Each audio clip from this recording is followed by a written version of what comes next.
Checking values not in lists with if-else statements. Checking if not in a list. To check if an element is not in the list, you need to use the keyword not and in within the if-else statements. Let's see how.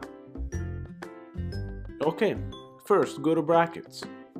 As we did in the previous lecture, we have the same list, my list, with its elements.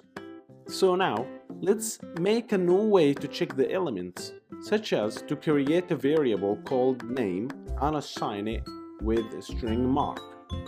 Then use if-else statements such as if name not in my list, colon.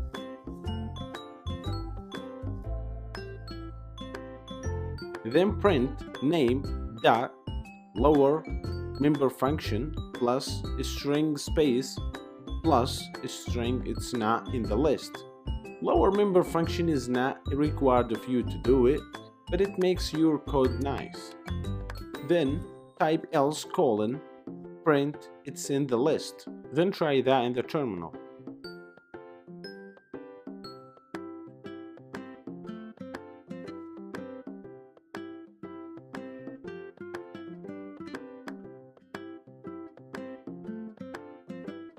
Very good.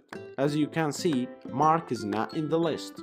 So it's possible to create a variable and check if the contents of the variable are in the list or not. So now you need to try your own code on your computer. Thank you very much.